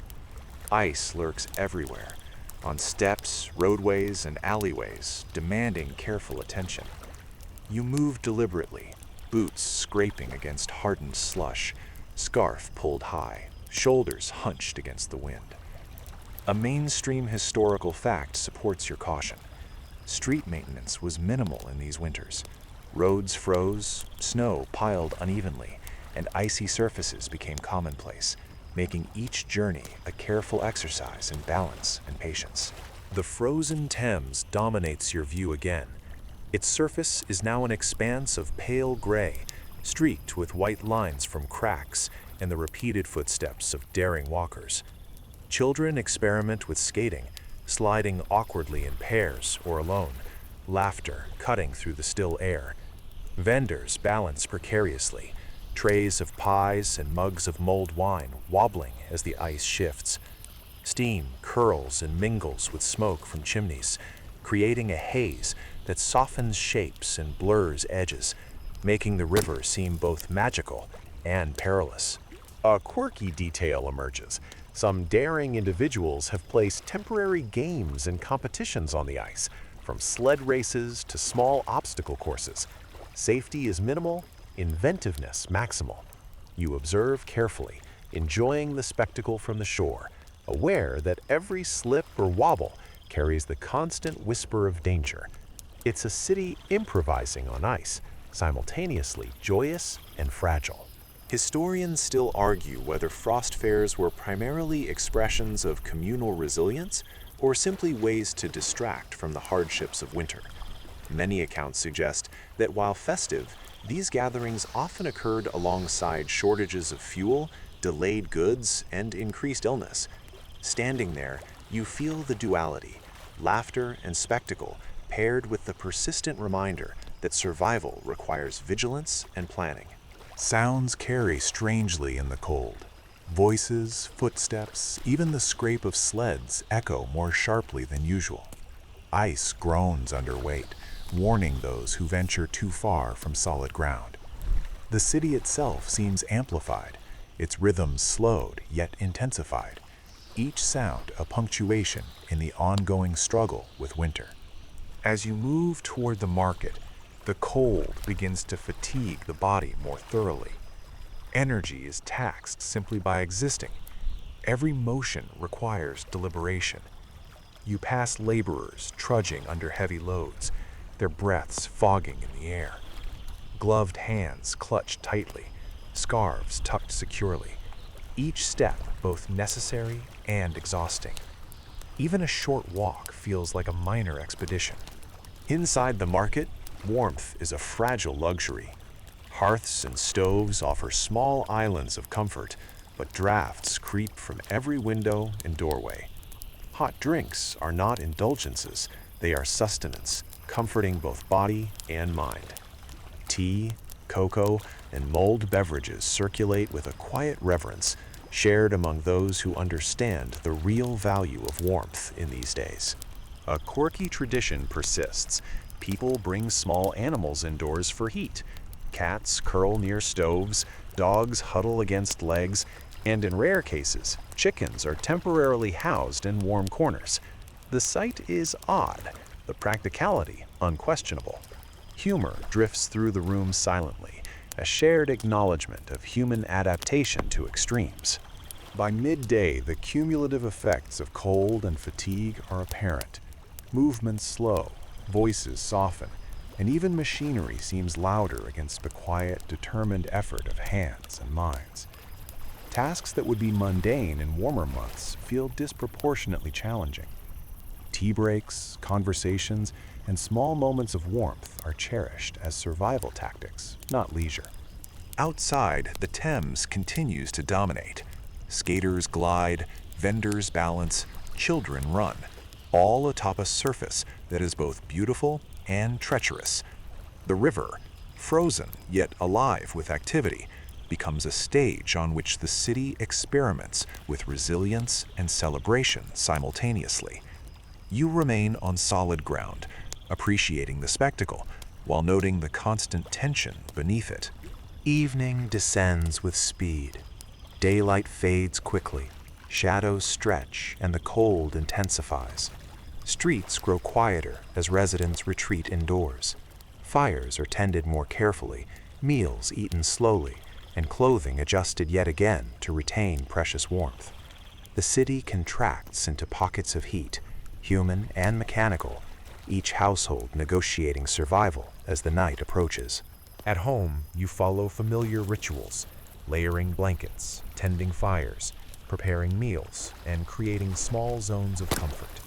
Sleep is an essential strategy, not a luxury. You settle under layers of warmth, listening to the faint groans of pipes and distant sounds of the frozen Thames. Each noise is a reminder of the fragile balance between human ingenuity and the relentlessness of winter. Joke 1 surfaces as you note the futility of fully escaping the cold. Even layered under blankets, you are aware of every draft, every icy breath from the outside. Joke 2 appears as you imagine the city collectively shivering while still insisting on productivity. Joke 3 is internal, the realization that surviving this winter requires constant negotiation with both body and environment, a challenge that blends endurance, humor, and quiet stubbornness. Sleep comes gradually, welcomed after a day of small victories and measured survival. Outside, London rests uneasily, a city paused, yet persistent. The frozen Thames gleams faintly in distant memory, a stage of human creativity and risk. Inside, warmth and stillness prevail, offering brief respite before the cycle begins again. You wake to a pale gray light filtering through frost-rimmed windows, the city outside already vibrating with the familiar rhythm of winter. Even before you move, the cold greets you, not violently, but insistently, settling over your shoulders, threading into your hair, and reminding you that this is not a season that forgives inattention.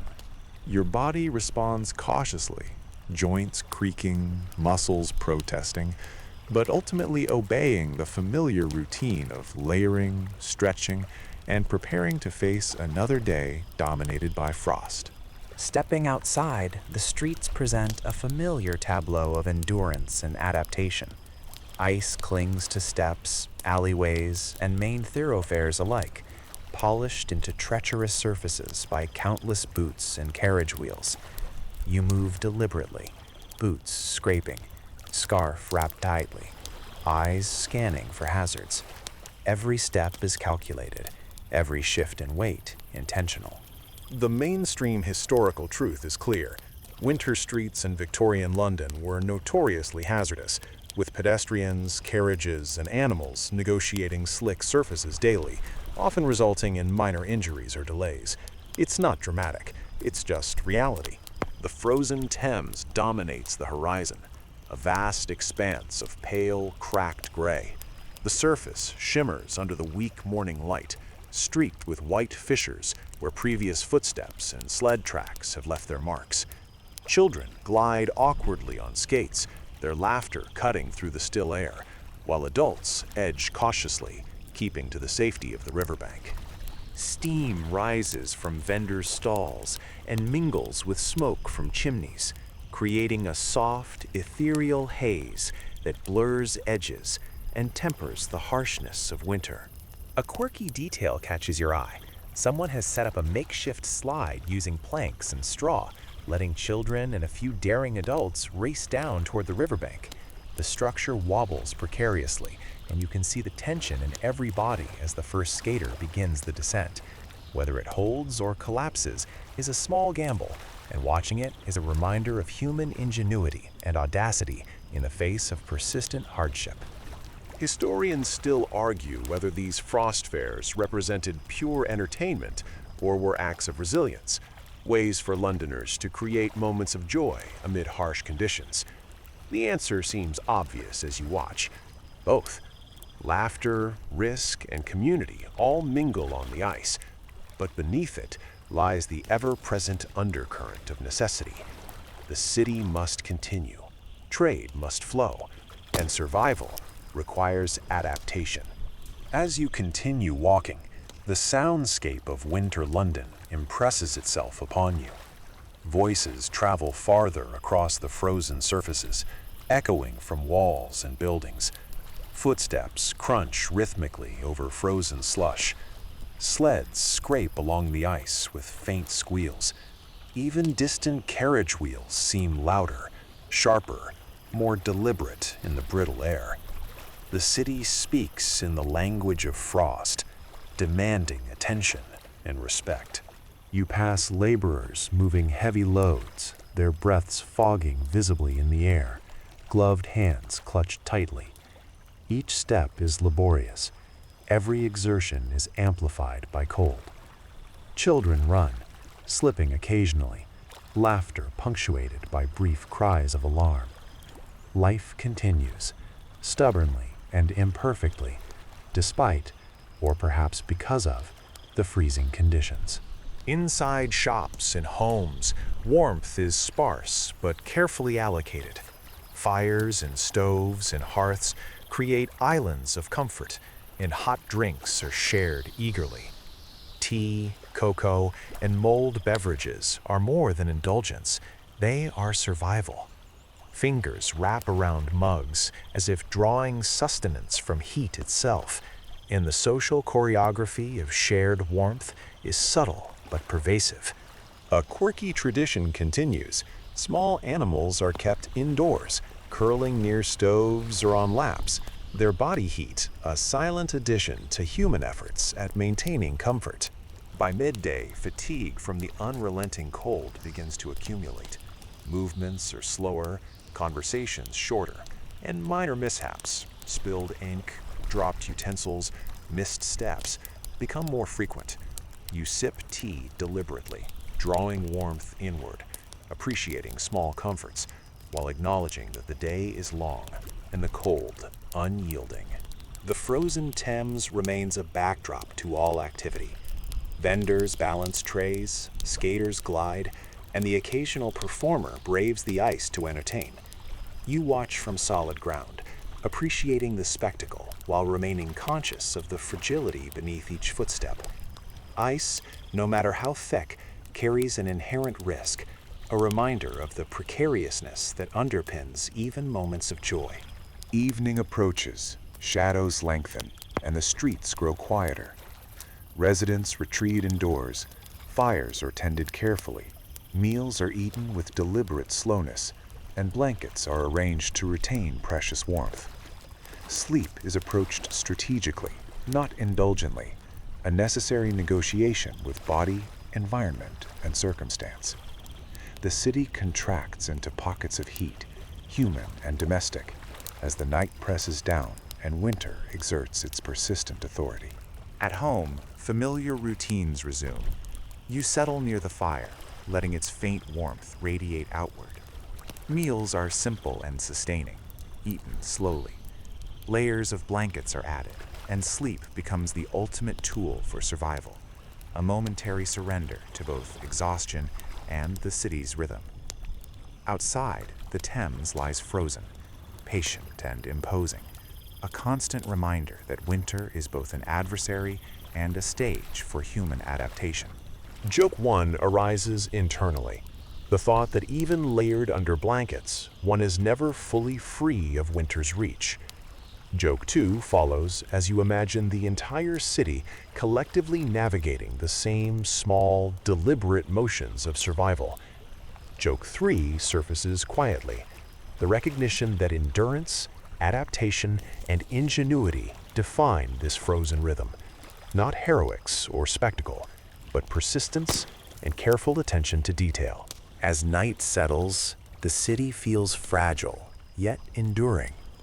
You drift slowly towards sleep, cocooned in warmth, listening to the subtle hum of life outside. The frozen Thames glimmers faintly in your memory, a tableau of human resilience, play, and risk. Inside, stillness dominates, offering comfort, reflection, and a brief reprieve from the relentless winter cycle. Morning breaks again with a brittle clarity that makes every shadow feel sharper and every surface more treacherous. You stir under blankets, reluctantly aware of the lingering fatigue in your muscles and joints.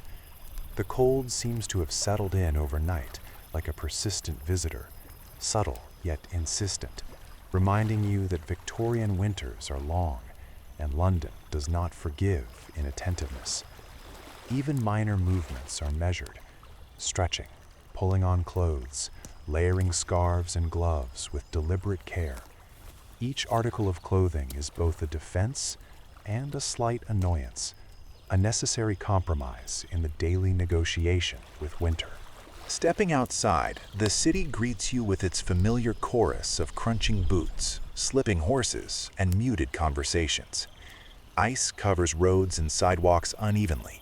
Even in areas that appear clear, slick patches lurk underfoot. Every step requires attention, balance, and patience. Mainstream historical records confirm this reality. Winter streets in Victorian London were often impassable, with accidents frequent, carts stalling, and pedestrians adopting cautious, deliberate movement as the default. The frozen Thames stretches before you again, vast and deceptive, its surface pale gray with streaks of white cracks from repeated foot traffic and frost. Children glide across the ice with variable skill, their laughter sharp and persistent, while adults move cautiously, often lingering near the banks where footing feels more secure. Steam rises from vendors' stalls, mingling with smoke from nearby chimneys to create a soft haze, blurring shapes and softening the visual harshness of winter. There's a certain magic here, tempered by the knowledge that the ice is fragile, impermanent, and unpredictable. A quirky detail emerges as you observe a small competition taking place on the ice. Two young men are sliding wooden crates across a makeshift course, laughing at near collisions and daring maneuvers. The crowd cheers, but every movement carries risk. One misstep could send a crate, and perhaps a person, tumbling. The ingenuity and audacity are striking, and it's hard not to marvel at the creative adaptations people make when faced with extreme conditions. Historians still argue whether these frost fairs were primarily celebrations of community resilience or merely distractions from the hardships of winter. Your own observation seems to support both views. Laughter and risk exist side by side with subtle reminders of scarcity, fatigue, and vulnerability. Survival and enjoyment are intertwined, each giving meaning to the other. The soundscape of winter London continues to impress. Voices echo across the frozen river, footsteps crunch over compacted snow and ice, and sleds scrape in irregular rhythms. Even distant carriage wheels seem amplified, every motion announcing itself with clarity. The city is alive in a brittle, crystalline way, each sound a note in a larger, frozen symphony. As you make your way toward the market, the cold begins to sap energy more fully. Every motion requires effort. Every breath feels more deliberate. Laborers trudge with heavy loads, their breath misting in the air. Gloved hands clutch tightly, scarves pulled high, heads bent against the wind. Children dart and skid, laughter punctuated by brief cries of alarm. You move among them, aware of the energy cost of existence in this environment. Inside the market, warmth is tentative. Hearths and stoves provide small islands of comfort, but drafts slip around doors and windows. Hot drinks, tea, cocoa, mulled beverages are consumed with quiet reverence, both nourishment and comfort. You notice a quirky tradition. Some households bring animals indoors, curling cats and dogs near fires or laps, even occasionally housing poultry temporarily for warmth. Humor and necessity merge seamlessly in these adaptations. By midday, fatigue has layered itself onto the body's normal weariness. Movement slow, conversation dwindles, and minor mishaps, spilled ink, dropped tools, clumsy footing, occur with increased frequency. Tea breaks and small moments of warmth become essential survival strategies. The frozen Thames remains a stage of simultaneous beauty and peril. Vendors balance trays, children glide on skates, and performers entertain despite the fragility beneath every step. As evening approaches, the streets grow quieter. Residents retreat indoors, Fires are tended carefully. Meals are consumed slowly. Blankets and layered clothing dominate the final preparations for night. Sleep is approached as a strategic negotiation, a temporary surrender to warmth and rest. The city contracts into pockets of heat and activity, each household managing the relentless grip of cold with diligence and care. At home, you follow the familiar rituals, tending fires, preparing simple meals, and arranging blankets in layers. The day's exertions weigh on your body, and sleep becomes both a respite and a survival tactic. You lie beneath your cocoon of warmth, listening to faint groans of pipes, the distant crunch of footsteps, and the subtle hum of a city adapting to winter's demands. Even under layers, you remain aware of the pervasive cold, a persistent companion to your thoughts. Joke 1 emerges. The realization that even fully layered under blankets, one is never truly insulated from winter's reach. Joke 2 follows. The city collectively shivering, navigating every small challenge, yet continuing its routines with stoic persistence. Joke 3 is a quiet internal acknowledgement that endurance, adaptation, and creative improvisation define survival in this season, rather than heroics or dramatic feats. As night deepens, stillness and warmth settle over your space. The frozen Thames glimmers faintly in distant memory, a backdrop of human resilience, improvisation, and measured risk. Inside, the rhythm of life slows, fatigue eases, and sleep draws nearer, wrapping the day in a soft, insulating cocoon. Another winter day concludes, and you rest, aware that the cycle of cold, effort, and adaptation will begin again with the first light.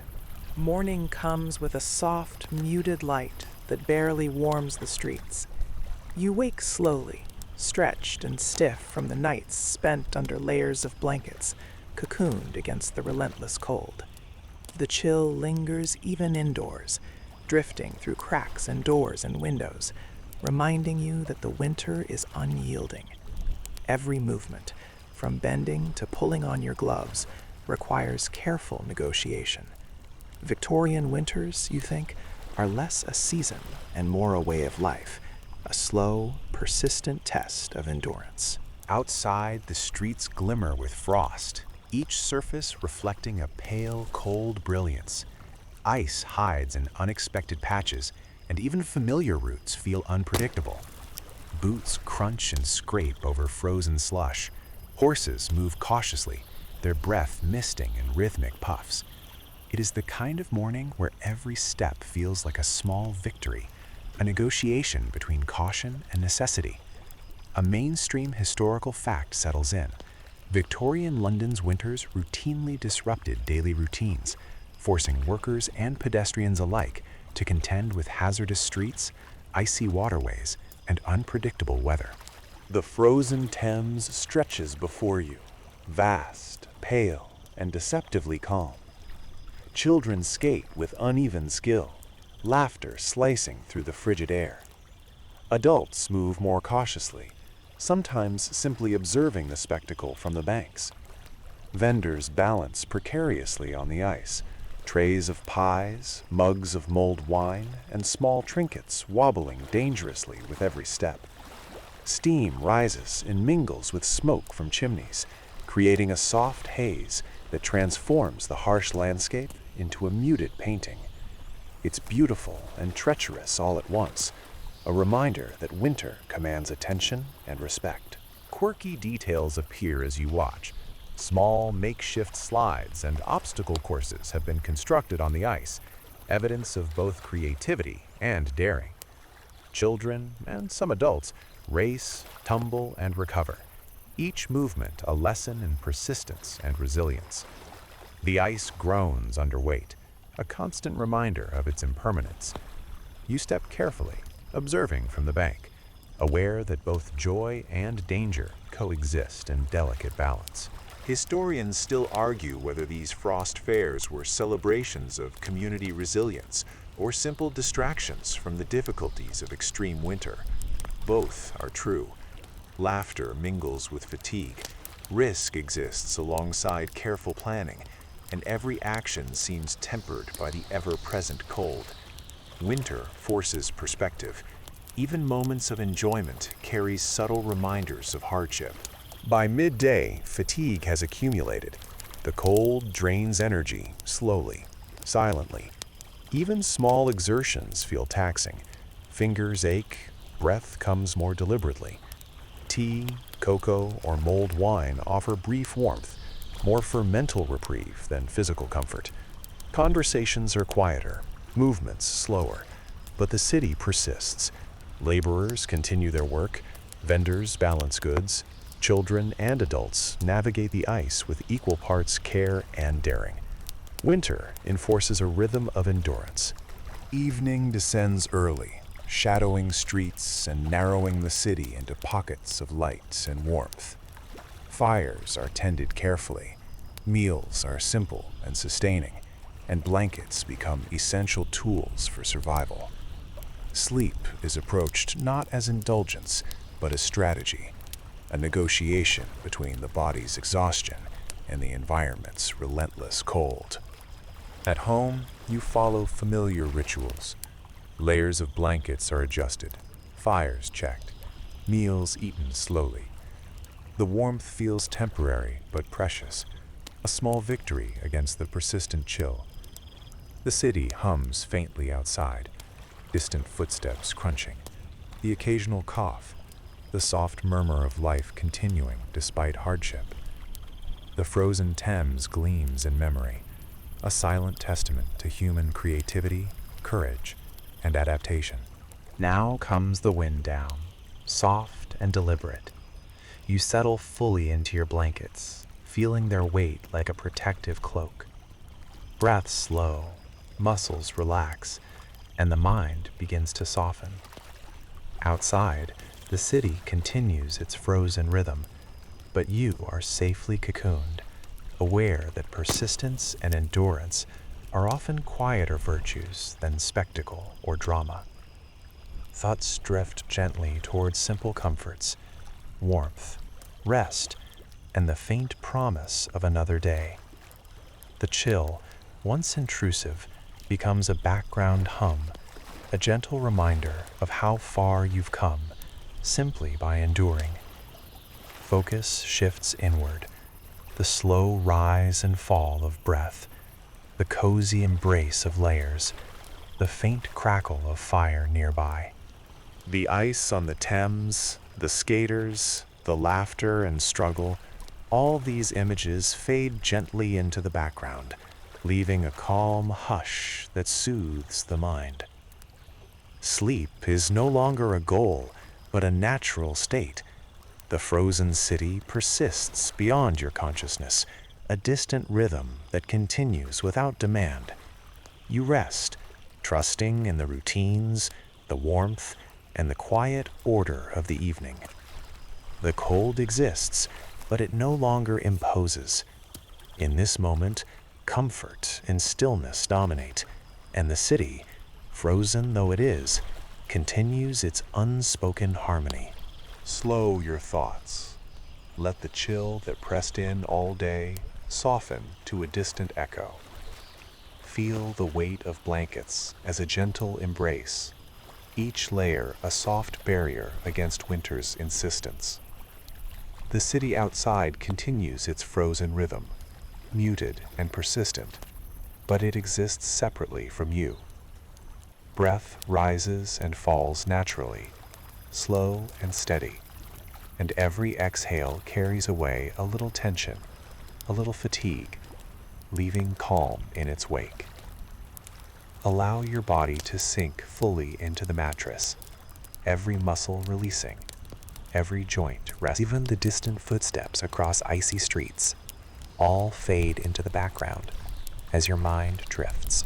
Imagine warmth spreading gradually, creeping slowly from your toes to fingertips, washing over your face and shoulders, wrapping you in comfort that is steadfast, patient, and unhurried.